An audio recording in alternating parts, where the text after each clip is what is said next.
Coast Cookbook and Speakeasy with Chef Justice Putnam.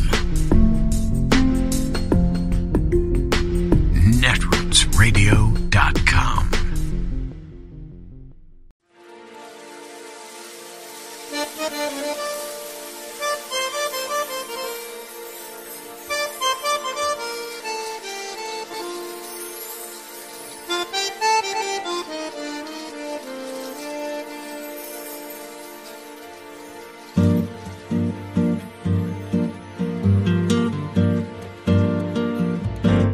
Je voudrais du soleil vert, des dentelles et des théières, des photos de bord de mer, dans mon jardin d'hiver.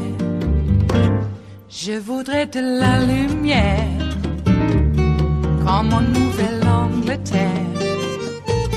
Je veux changer d'atmosphère, dans mon jardin d'hiver.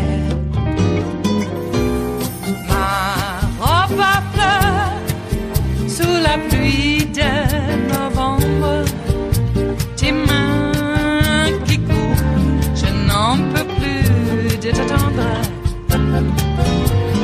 Les années passent, qu'il est loin, là je tombe. Nul ne peut nous entendre. Je voudrais du Fred Astaire, revoir un latte. There's not a lot of substance in any of the proposals put forward by Republicans to fix our country's immigration system. But there is a vision. It's cruel. It's awful. It won't fix a thing, but it is a plan. So what's the Biden administration's plan?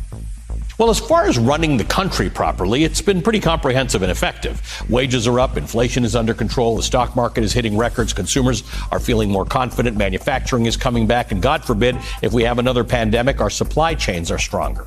America has rallied all of NATO and 20 more countries to fend off Russian expansionism in Ukraine. Our success there is probably keeping the Chinese from invading Taiwan and the North Koreans from blowing stuff up.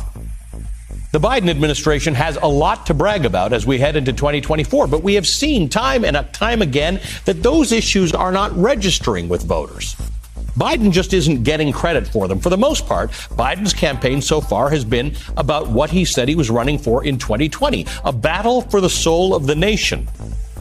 And don't get me wrong, protecting democracy and preventing our nation from slipping into autocracy is actually more important than inflation or the climate or abortion or immigration, because without democracy, you cannot debate or fight for any of those things. But Republicans are bringing the issue of immigration front and center for 2024. So what is the Democratic Party's vision here? What is the plan? Joining us now are the former 2020 presidential candidate and former Secretary of Housing and Urban Development and former mayor of San Antonio, Julian Castro, and the Pulitzer Prize-winning staff writer at The Atlantic, Caitlin Dickerson, an immigration expert. Thank you both for being with us. I really appreciate it. Secretary Castro, let me start with you, because when you ran for president in 2020, you did make this central. You actually, so one thing you have in common with Republicans, you said this is really an important issue to us as Americans, and you had you had plans about how you would deal with both the border and the concept of immigration, which are different things. In fact, you even thought about what to do about the countries from which many of these migrants were coming from and how to help them, move forward. None of that has materialized into real policy for Democrats. Unfortunately, Ali, it seems that too oftentimes Democrats are afraid to talk about this issue. And because of that, they're often very defensive on it. They try to avoid it. They may make policy pronouncements or put forward legislation, but don't really spend any time talking about the details of that or putting forward an overall vision that is based on the values that we share as Americans, that this is a country of immigrants, that says that we can manage migration effectively and also humanely, that we can both deal with the flow of people today and also make sure that we address the root causes of immigration so that people can find safety and opportunity at home so they don't have to seek it in the United States. In that vacuum that exists, Republicans fill it with boogeyman politics, with fear mongering, with all of the kind of dog and pony show politics that we saw Speaker Johnson engage in at the border today. They do it over and over and over. And Democrats need to flip into a mode of going on offense instead of being so defensive, or else the public is going to buy what Republicans are selling. Caitlin, you have spilled so much ink on this. You understand the distinctions between immigration policy, border flow and management, which is its own thing, and the root causes, their own thing, why people are coming to this country. They are separate issues. If Democrats really wanted to lean into a solution to this, all they need to do is read your stuff. What can they do to own this issue as opposed to, constantly being on the defensive about it? Well, thank you, Ali. What I hear from voters is this same question that you are echoing very loudly right now. What we hear from elected officials on the Democratic side, including the president, is just these no's. No, we shouldn't get rid of asylum. No, we shouldn't close the border. No, we shouldn't enact mass deportations. And then the question is, well, what should we actually do instead? I think that what almost all Americans agree on is that they want a system that works. And what most Americans agree on is that they want a system that is humane. And I think starting from a place where you have a functioning system, where you address the immigration court backlogs, where you have a place for people to go to apply to get a legal pathway into the United States if they've gone through vetting processes. I mean, that seems to be the baseline. And I agree that Democrats have been too scared to put forth any ideas as to how to go about doing this. I mean, there are a lot of resources being spent on border security and a lot of resources being spent on immigration. And there are people who know how to reorganize them to make this system work. It's just a matter of coming out of that defensive crouch that Democrats are in currently and actually putting forth a position, a plan. Secretary Castro, you talked about creating a pathway to citizenship for people who come into this country. We have a 3.7% unemployment rate. Wages have done nothing but go up for the last few years. So this strange argument that immigrants make wages go down has been disproved several times.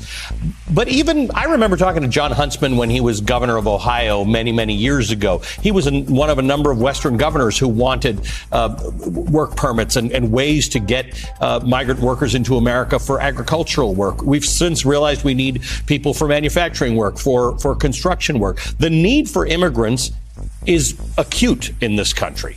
It doesn't seem so hard to figure out what's the system by which we will manage that, determine who it is we'd like to let into the country, determine how the pace by which we let them in, and fix the problems that Caitlin were talking about, because they're just problems. They're logistical problems more than they are anything else.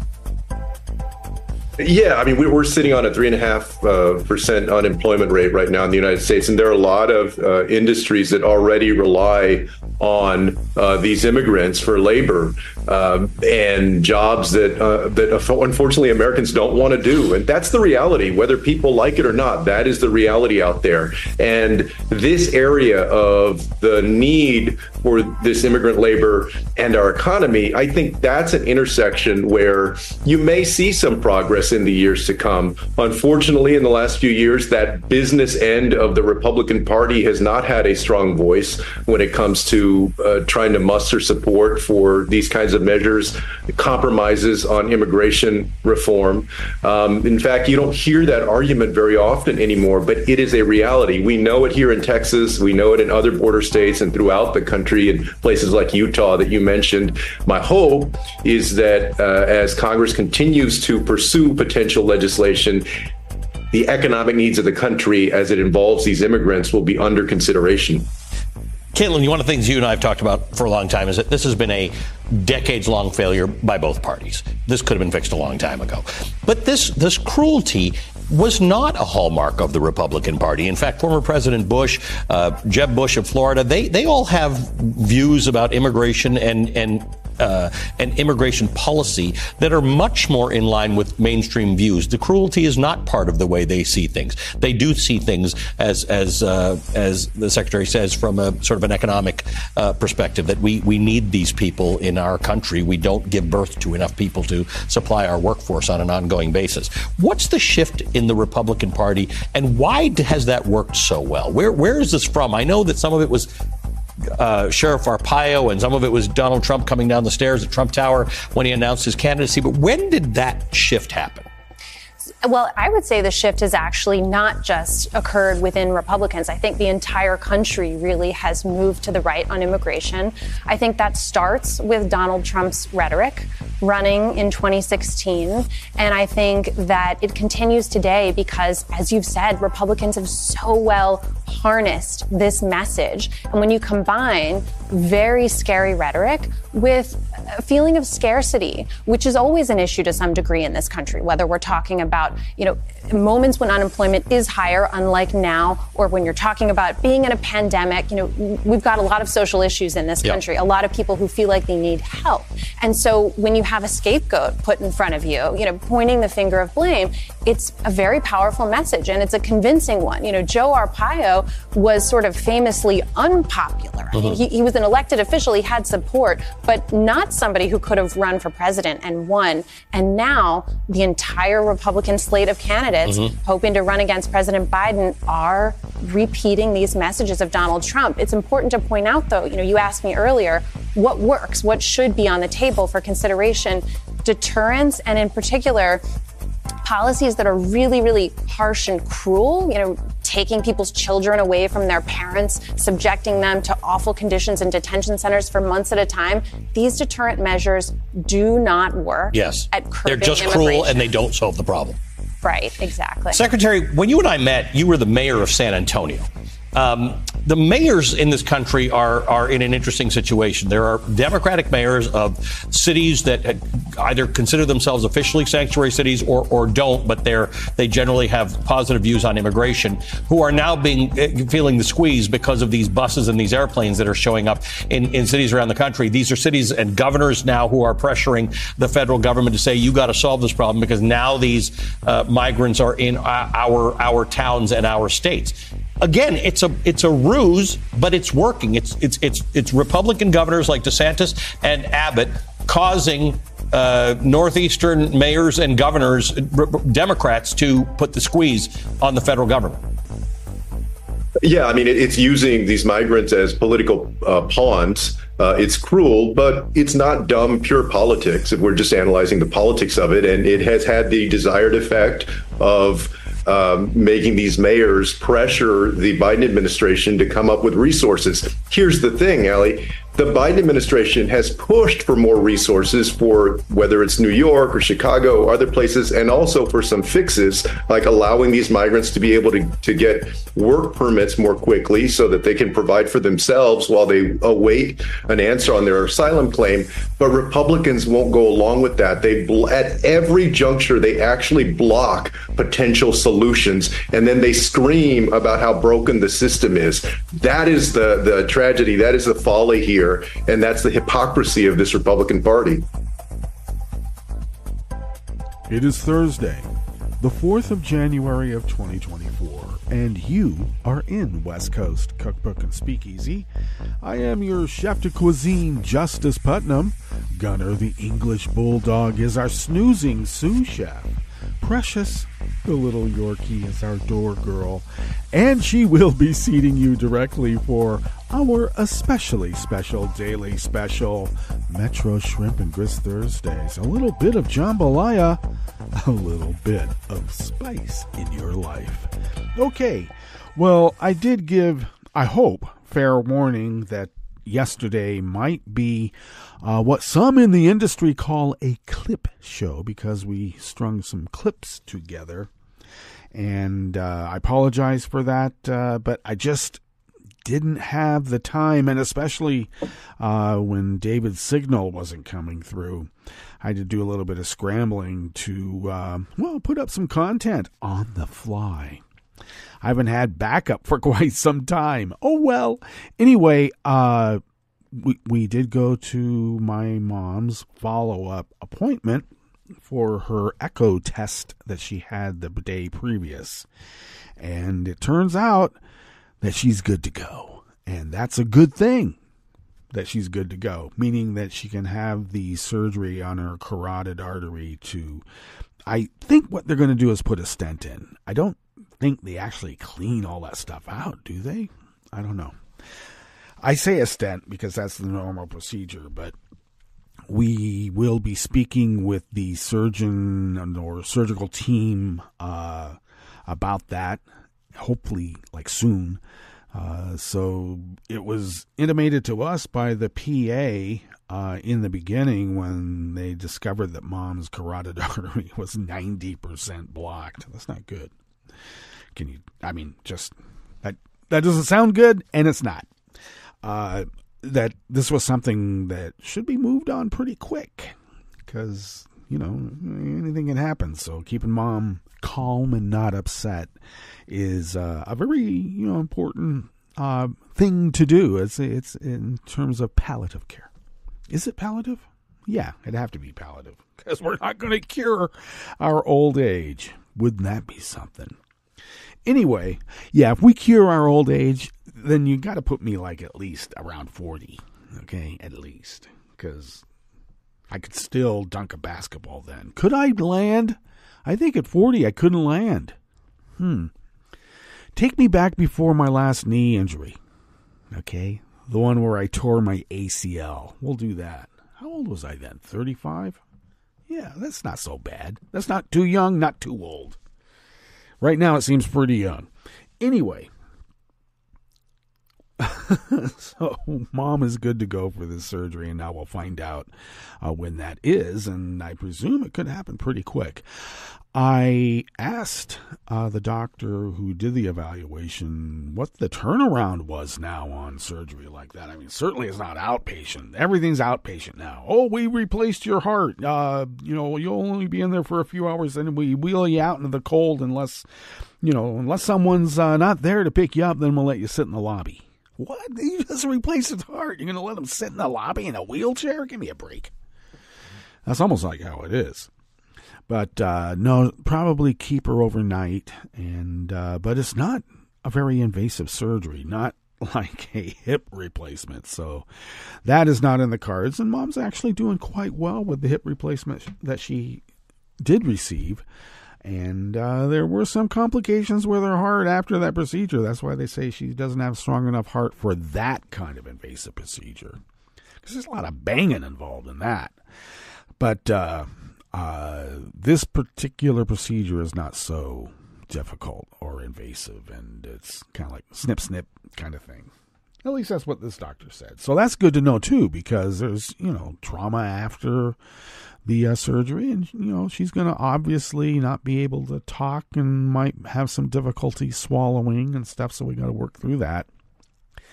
But so that's good to know. And that is why we did not have the show that we are accustomed to having. And we had a full clip show. Those are rare. I know. Sometimes we have to put those together. And we may be doing that for when I go to visit my dad. Now, presumably I'm still going. Because if Mom's surgery is during that time, obviously I'm not going. But I would like to see my dad on his birthday. I mean, how many more does a guy like that get? That's why we're all gathering around. Because Dad's decline is, I wouldn't say profound, but it's a lot more noticeable. So we kind of like to get there before the possibility that he forgets it all. So there's that. Isn't life grand?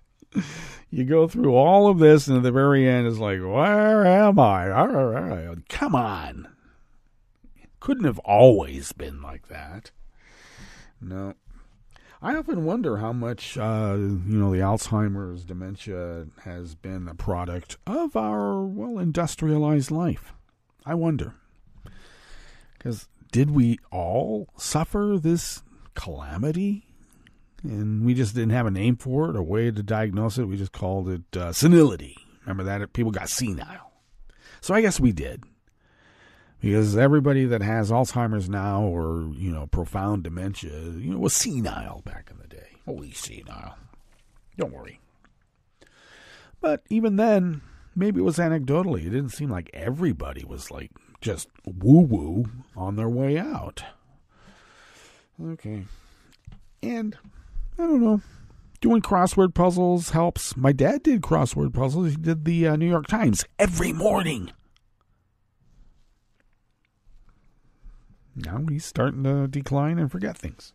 Okay. Thanks. Thanks, life. If you're going to have us evolve, and we're supposed to be the pinnacle of evolvement in terms of whatever life could be, because we're able to, imagine traveling to, a planet with no magnetosphere, hardly any atmosphere, and try to set up a colony to live? I don't know. That sounds like a Darwin Award right there. Anyway, if we're supposed to be the pinnacle of all life, don't you think that you would have made the organism and mechanisms of that life not so self-defeating? God, I hate that. That just goes to show you cannot worship chaos. Chaos doesn't care about you. Okay.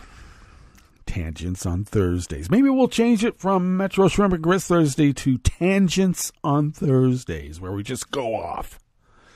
I guess we'd have to call it Tangents on any day, with or without the consonants. Okay, so one day off. Actually, this has been a holiday. Everything's messed up. How dare they make Monday a holiday? My trash is a day behind again this week. It was a day behind last week. You thought they would catch up, and then I realized, they didn't work on the 1st. It's a holiday. Jeez. So what holy day comes on the 1st of January? Some pagan holiday? Take that to your Christian church and see if we can get rid of it. No. We're anti-American. Sheesh. And then there's all that, too. What the hell is going on with Trump? And I just got to mention this, too. Sean O'Brien, that Teamsters guy that had the tete-a-tete with Mark Mulwayne. I think that's the little 5'8" MMA guy. Jesus. And they had a little tete-a-tete. And Sean O'Brien said, "Oh, yeah, you little punk, come and get me." That kind of thing. Well, he's at Mar-a-Lago meeting up with Trump, and then they get a picture where they're both doing that weird MAGA Nazi thumbs up thing that Trump likes and everybody does with Trump.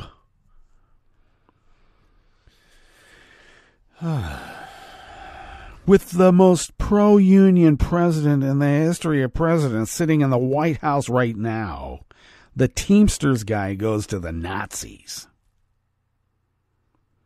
Like the Nazis are going to allow the unions to exist.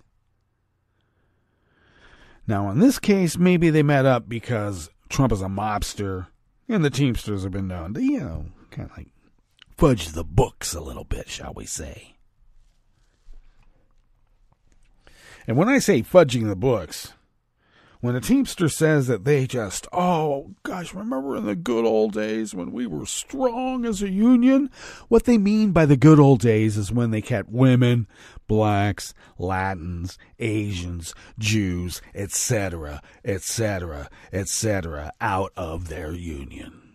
And I know some people will argue, well, all the unions did. Well, most of them. Not all, but most of them, I know. But the Teamsters were, shall we say, especially egregious.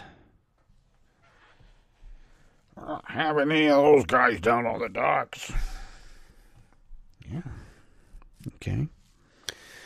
So now I guess old Sean O'Brien's gonna pine for the good old days when mob bosses ruled the wharf.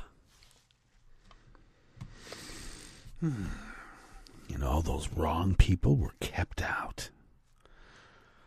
That's right. Harder to pad the labor thing down there on the docks with, just names and you're collecting their money. When there's, a bunch of black guys down there expecting their money. Get rid of them. Old Donnie, The only Jews he likes, and this is him, are the ones that wear yarmulkes counting his money, and they're not doing that on the docks. Do the Teamsters have a union of bookkeepers? I doubt it. Okay. So, thanks, Sean. Thanks for, stabbing us in the back. We'll remember it. We will. Okay. Oh, you got Tom Cotton out there gaslighting. God, it's like they're absolutely convinced they're going to convince enough of America that January 6th never happened. And if it did, it wasn't the way that we saw it in real time. And all the recriminations and all the apologies and all the fear and all the ultimatums made by the GOP that this would never happen again. We can't let a guy do this. Never happened. They never went on public TV. They never went into the well.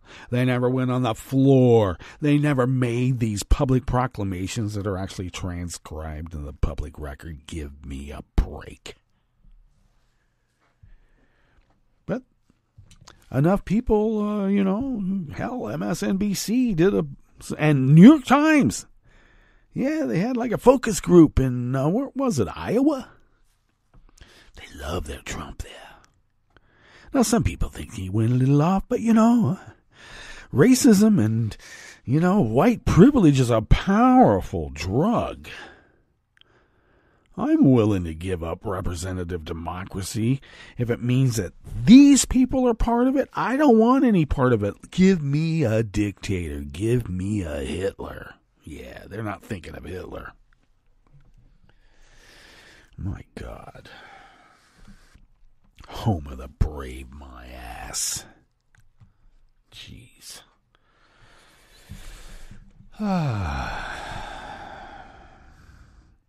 So at the same time,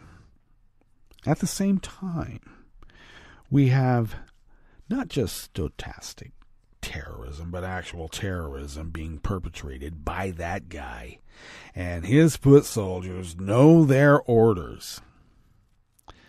And now judges, Supreme Court justices, secretaries of state, their office staff, etc., are now getting the 3 a.m. Klieg lights, bullhorns, and hundreds of people showing up on their doorstep to make their lives miserable and also the neighborhood they live in. And anybody who says anything about it still has a couple of hundred Nazi brown shirts armed to the teeth telling everybody what polite conversation is. And that is what we're voting for. Will the Supreme Court say, there's too much politics involved, we can't allow Trump to not take over? If we put a stop to this, we're going to get more of that violence, and that's just not acceptable. Violence is never acceptable. That's what we're giving in. They don't have to give in very far. They were stacked on the court for this exact moment, and we all knew it when it was happening, and now here it is. Balls and strikes. Give me a break.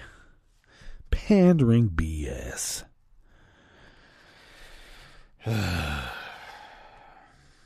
Okay. Well, we still have an election this time, as far as I can tell.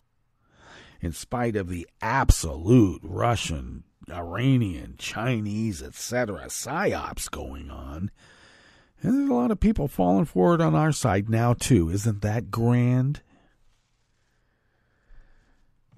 First, take the most susceptible segment of our population, which seems to be quite a bit now, 70-some million MAGAs. Nothing's going to sway their belief because their beliefs have been well molded over time. So they were perfectly primed for this psyops in 2016. I say that, but it was really 2014 to 2015. Let's be clear. We were all there. I saw it in my timeline and my feeds. They were good, too. They made it really sound like they were real people just down the road from you. Yeah. At best, they were some, like, paid assets sitting on a sofa in an office for, Macedonia. I don't think they had AI perfected enough then to be able to handle it like they do now. Okay, so it's happening all over again, and I would hope that we're better prepared, better equipped, and we're certainly not getting help from the New York Times or any of the others. Jeez. So I guess it's up to us to, get our bullhorn and get our, virtual Klieg lights and announce the fact that we're not going to take a Nazi takeover. It's just not going to happen. Uncle Sam says, F you. Okay?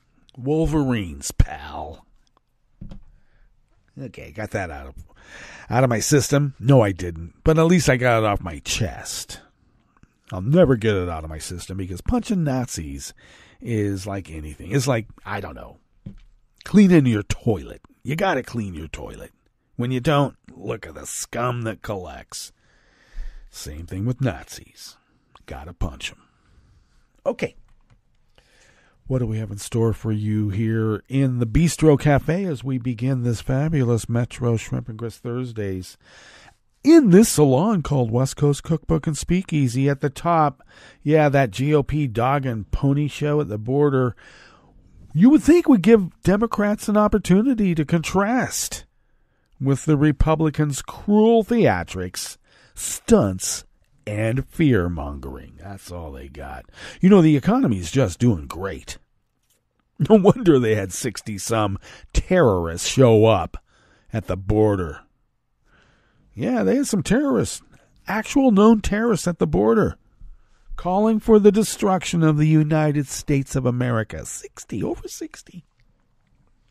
On the rest of the menu, a Georgia district judge ruled conservative ballot suppressors, True the Vote, they're out of Texas, did not violate the Voting Rights Act when it challenged the eligibility of 360,000 voters just days before the 2021 runoff election. Yeah, that was with Warnock.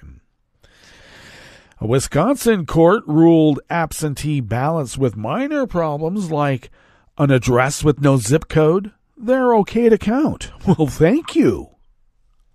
And the Department of Justice accused two well-connected MAGA political operatives of hiding their foreign lobbying during the Trump administration.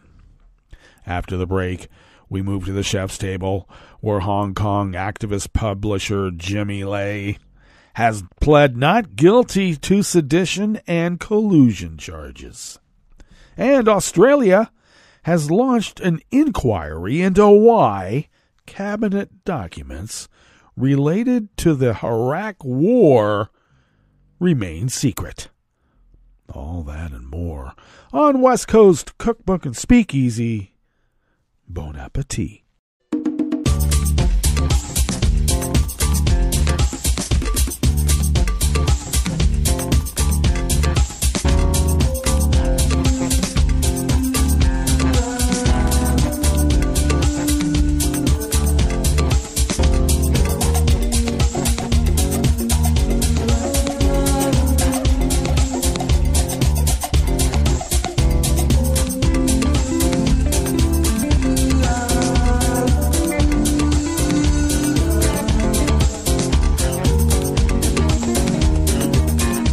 Had another one of those particularly long introductions, so we are going to tuck right into this first offering here in the Bistro Cafe of West Coast Cookbook and Speakeasy. Metro Shrimp and Grits Thursdays, by the way, and it is out of the Associated Press by Kate Brumback. A conservative group did not violate the Voting Rights Act when it announced it was challenging the eligibility of more than 360,000 Georgia voters just before the 2021 runoff election for two pivotal U.S. Senate seats, a judge ruled on Tuesday. But he expressed concerns about the group's methods. Well, thank you very much. U.S. District Judge Steve Jones issued a 145-page decision in favor of Texas-based nonprofit True the Vote. Fair Fight, a group founded by former Democratic Georgia gubernatorial candidate Stacey Abrams, had sued True the Vote and several individuals, alleging that their actions violated a section of the 1965 Voting Rights Act that prohibits voter intimidation. The evidence presented at trial did not show that the actions of True the Vote caused or attempted to cause any voter to be intimidated, coerced, or threatened in voting, Jones concluded. Oh, really? Just kicking them off the rolls. That's not intimidation. They're just getting kicked off. But he wrote that the list of voters to be challenged, compiled by the group, utterly lacked reliability and verges on recklessness. So let him have the judgment. What? I guess the good old boy network in Georgia don't like Stacey. The court has heard no testimony and has seen no evidence of any significant quality control efforts or any expertise guiding the data process, he wrote. In the weeks after the November 2020 election, then President Donald Trump and his supporters were promoting false claims of widespread voter fraud that had cost him the election. In Georgia, 2 U.S. Senate races that would ultimately decide control of the Senate were headed for an early January runoff election. True the Vote announced the voter challenges just after early in-person voting began for that runoff. The group said it had good reason to believe the voters no longer lived in the districts where they were registered and were ineligible to vote there. Well, Georgia election officials rejected only a few dozen ballots cast in the runoff. The 2 Democratic challengers went on to beat the Republican incumbents by tens of thousands of votes, securing control of the Senate for their party. Jones wrote that to succeed in proving a violation of the Voting Rights Act, Fair Fight, and the individual voters who sued along with it would have had to show that True the Vote's action caused or could have caused someone to be intimidated, threatened, or coerced from trying to vote. Fair Fight's arguments suggest that any mass challenge of voters near an election, especially if negligently or recklessly made, constitutes intimidation or an attempt to intimidate, Jones wrote, adding that he disagreed. He noted that county election boards ultimately decide whether someone is eligible once a challenge is filed. The law doesn't limit the number of voter challenges or their proximity to an election, he wrote. Oh, really? In making this conclusion, the court in no way is condoning True the Vote's actions in facilitating a mass number of seemingly frivolous challenges, Jones wrote in a footnote. The court, however, cannot operate under the operative legal framework to say that these actions were contrary to Georgia law, which is unchallenged by the plaintiffs. Fair Fight had argued that public statements True the Vote made about the challenges amounted to voter intimidation, but Jones disagreed, pointing out that the statements were not aimed at any particular voter, and none of the challenged voters who testified said they had seen those statements.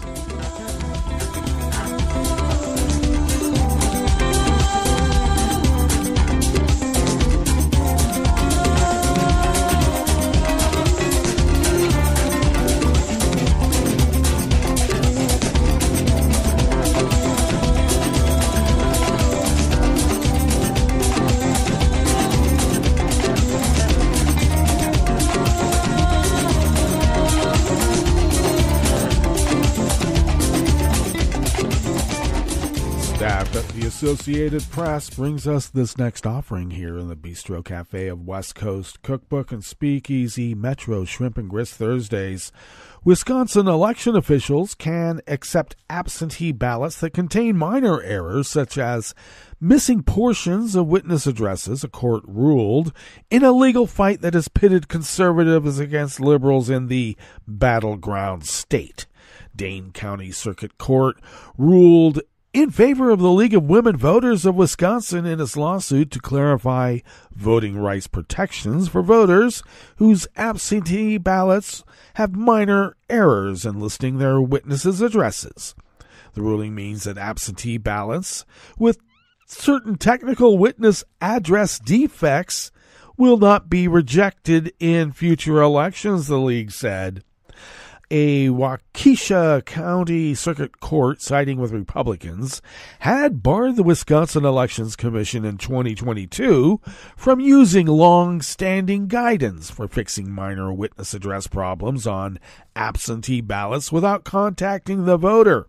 That ruling left absentee voters at risk of having their ballots rejected due to technical omissions or errors with no guarantee that they would be notified and given the chance to correct any errors and have their votes counted. The league's lawsuit argued that rejecting absentee ballots for the omission of certain witness address components like a zip code violated the 1964 Civil Rights Act, which prohibits denying the right to vote based on an error that has no material bearing on determining voter eligibility. The Dane County Circuit Court wrote the witness address requirement is not material to whether a voter is qualified. As such, rejecting ballots for trivial mistakes in the witness address requirement directly violates the Federal Civil Rights Act of 1964.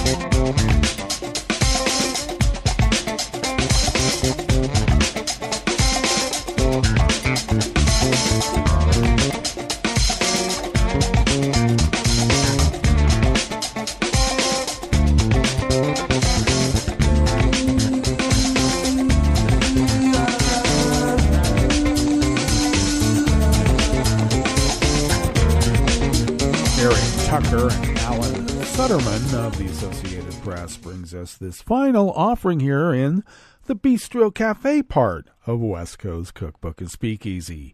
Two well-connected political consultants provided false information about lobbying work on behalf of a wealthy Persian Gulf country during the Trump administration, according to Justice Department court records that were just unsealed on Tuesday. Charging documents filed in federal court in Washington allege that Barry P. Bennett, an advisor to Trump's 2016 presidential campaign, spearheaded a covert and lucrative lobbying campaign aimed at advancing the interests of a foreign country, including by denigrating a rival nation. The country for whom the work was done is not named in the documents, but it matches the description of Qatar, which in 2017 paid Bennett's company over $2 million for its lobbying work. Federal prosecutors filed 2 criminal counts against Bennett in a charging document known as an information, which is typically filed only with a defendant's consent and generally signals that the parties have reached a resolution. Prosecutors said the case will be dismissed after he complies with the terms of a deferred prosecution agreement, including the payment of a $100,000 fine. He's getting off easy. The Justice Department also reached a similar agreement with Douglas Watts, a New Jersey political consultant who prosecutors say worked alongside Bennett and also failed to register under the Foreign Agents Registration Act. Throw the book at them, but they never do. All right, let us now go to our break, and when we get back from that break, we will go through weather from around the world, and we will finish up with the stories that we've curated for you today. You are listening to West Coast Cookbook and Speakeasy, and we will be right back. You are listening to netrootsradio.com. Please hang up and try again.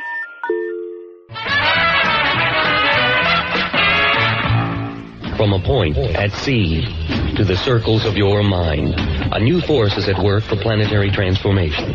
New radio for a new Earth.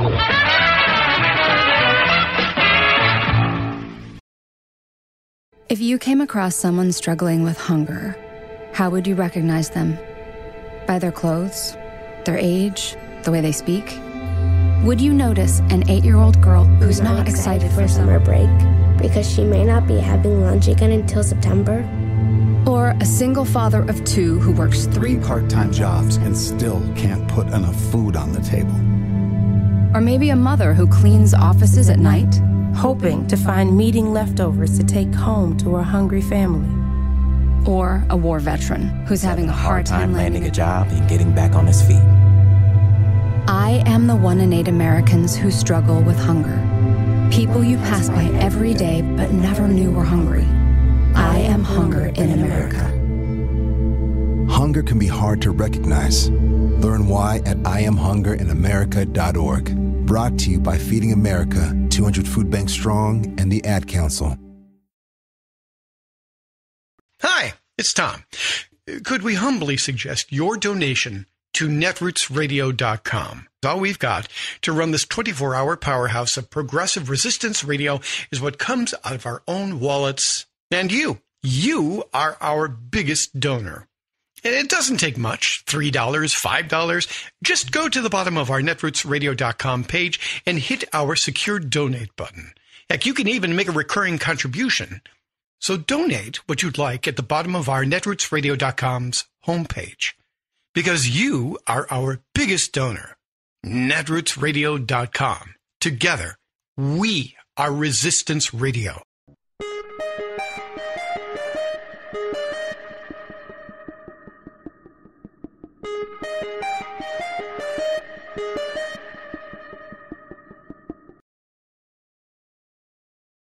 You're listening to the American Democracy Minute, keeping your government by and for the people. After Ohio voters defeated a GOP attempt last year to make it harder to pass ballot initiatives, democracy groups are now proposing 2 constitutional amendment ballot measures to expand voting rights and fix Ohio's failed redistricting system. The Ohio Organizing Collaborative and Citizens Not Politicians are launching efforts to amend the Ohio Constitution to expand voting rights and establish a truly independent redistricting commission.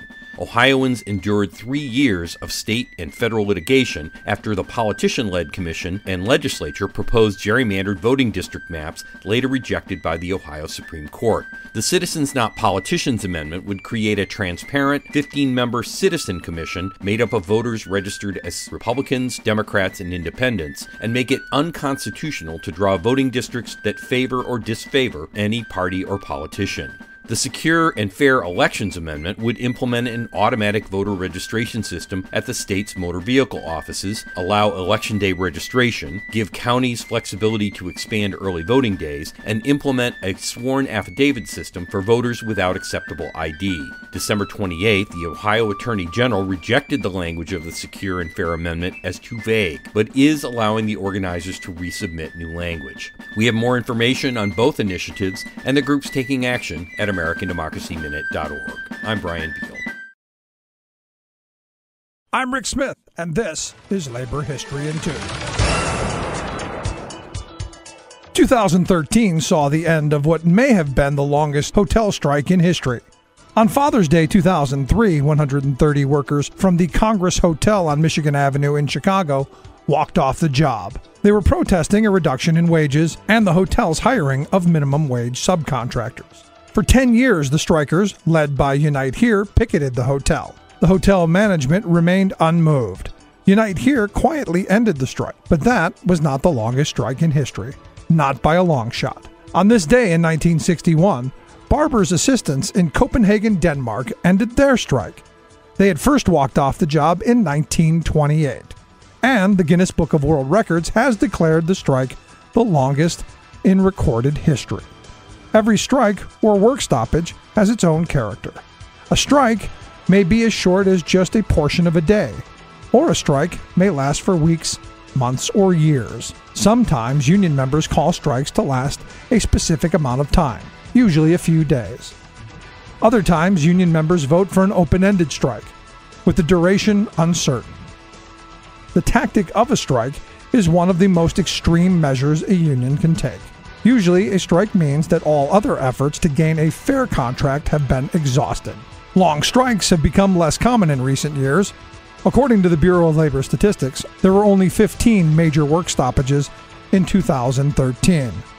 Of these, 2/3 lasted 3 days or less. Labor History in 2 brought to you by the Illinois Labor History Society and The Rick Smith Show. For more information, go to laborhistoryin2.com, like us on Facebook, and follow us on the Twitters at Labor History in 2.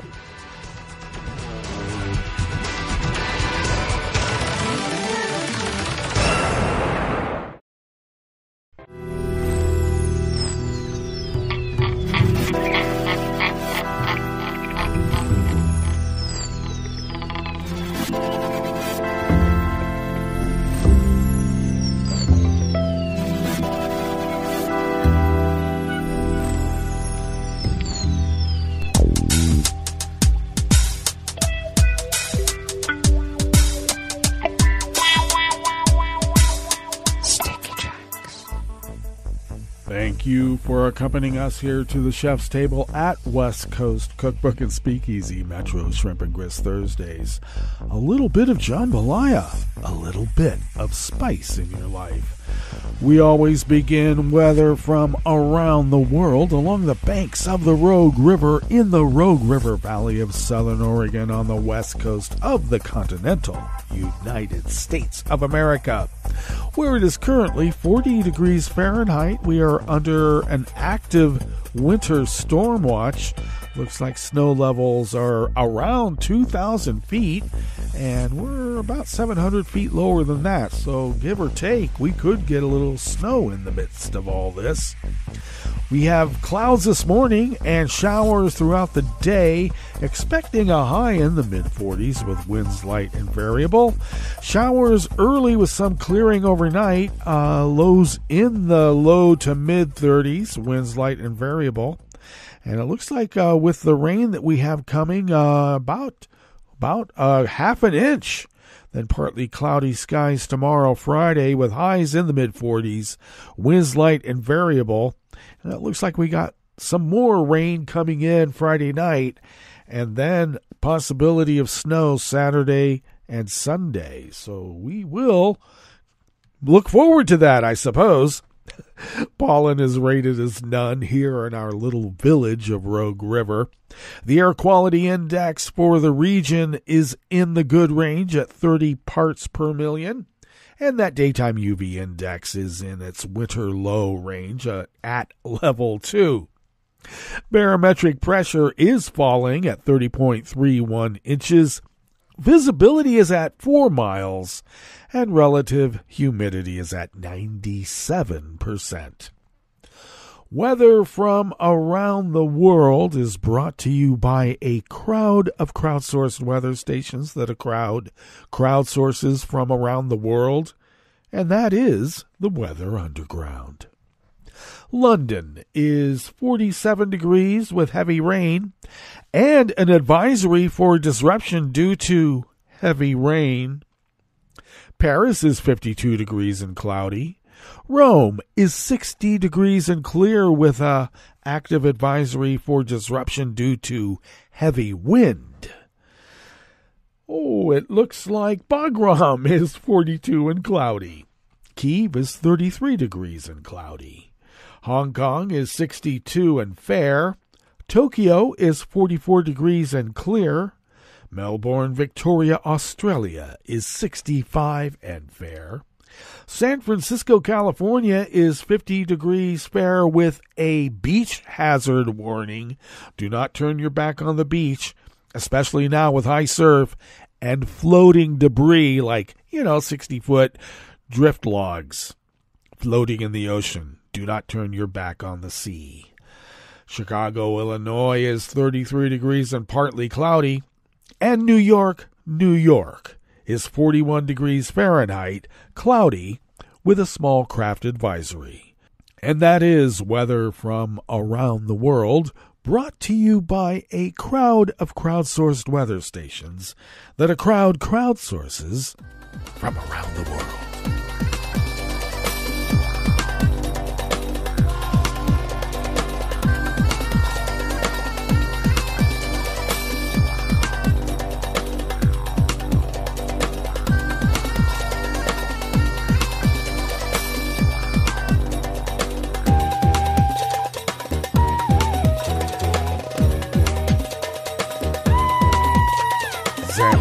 Of the Associated Press brings us this first amuse-bouche here at the Chef's Table at West Coast Cookbook and Speakeasy, Metro Shrimp and Grits Thursdays.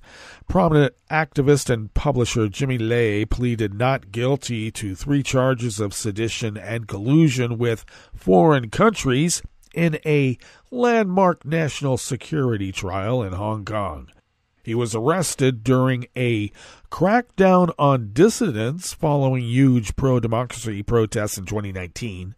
He faces possible life imprisonment if convicted under a sweeping national security law imposed by Beijing. The trial is expected to last about 80 days without a jury.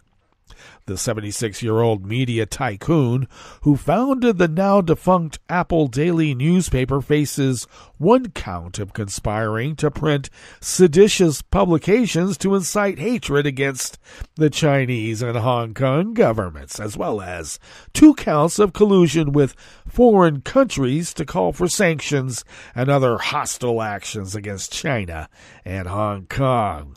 Flanked by 3 prison officers, he formally pleaded not guilty to the charges read to him shortly after the court rejected a last-ditch attempt by his counsel to throw out a sedition charge. His prosecution has drawn criticism from the United States and the United Kingdom. Beijing has called those comments irresponsible, saying they went against international law and the basic norms of international relations. The Inter-Parliamentary Alliance on China, or IPAC, an international political group that's critical of China's human rights record and foreign policy, said Lei's trial fabricated evidence that the media mogul was involved in its work. Evidence presented to prove that Mr. Lai was responsible for IPAC's Hong Kong activities is fabricated.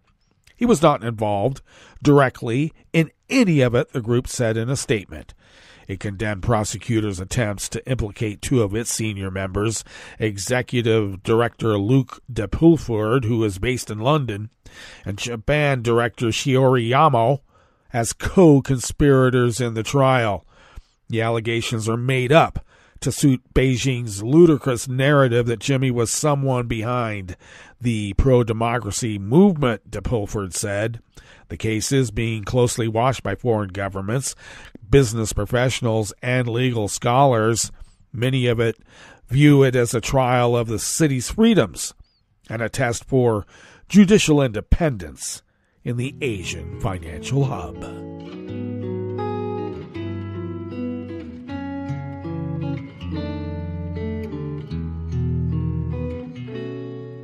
Je te donne ce mon amour pour la vie entière, la promesse de me trouver à tes genoux. Aussitôt que tu m'appelles, rester toujours fidèle, c'est tout, c'est tout. Je te donne tous mes printemps, mes étés de mer, mes automnes quand les feuilles tombent partout. Si ce n'est pas une bonne affaire, je te donne tous mes hivers. Rod McGurk of the Associated Press brings us this final amuse-bouche here at the chef's table at West Coast Cookbook and Speakeasy. Prime Minister Anthony Albanese ordered an inquiry into why 20-year-old cabinet documents relating to Australia joining the U.S.-led Iraq invasion remain secret, saying that Australians have a right to know why their country went to war in 2003. The National Archives of Australia on Monday released 2003 cabinet records in keeping with an annual January 1st practice following the expiration of a 20-year secrecy provision. But 78 documents relating to the Iraq War were withheld because they were prepared for the National Security Committee, a subset of cabinet ministers who make decisions relating to national security and foreign policy. Committing Australia to war was the committee's decision. No wonder they want to keep it secret. All right, that brings us to the end of our broadcast period for the day, but you do know Netroots Radio broadcasts on, and we will meet up here tomorrow for Blue Moon Spirits Fridays.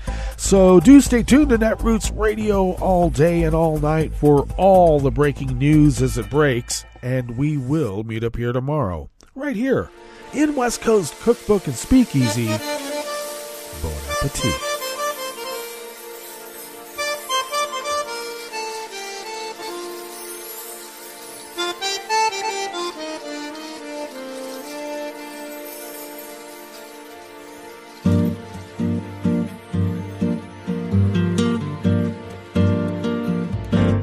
Je voudrais du soleil vert, des dentelles et des théâtres, des photos de bord de mer, dans mon jardin d'hiver. Je voudrais de la lumière, comme en Nouvelle-Angleterre. Je veux changer d'atmosphère, dans mon jardin d'hiver. Robe à fleurs, sous la pluie de novembre, tes mains qui courent, je n'en peux plus de t'attendre. Les années passent, qu'il est loin, là je tombe. Nul ne peut nous entendre. Je voudrais du Fred Astaire, revoir un latte Goël. Je voudrais toujours te plaire, dans mon jardin d'hiver. Je veux déjeuner par terre, comme au long de golfe clair. T'embrasser les yeux ouverts, dans mon jardin d'hiver.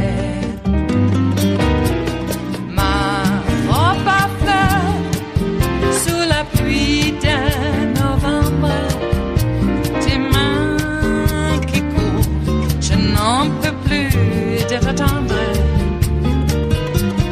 Les années passent, il est loin, là je tombe. Nul ne peut nous entendre. Ba-da-da-dum-di-da-dum. Ba-da-da-dum-di-da-dum. Ba-da-da-dum-di-da-dum. Dans mon jardin d'hiver. Ba-da-da-dum-di-da-dum. Ba-da-da-dum-di-da-dum. Ba-da-da-dum-di-da-dum. Dans mon jardin d'hiver. Dans mon jardin d'hiver. Dans mon jardin d'hiver.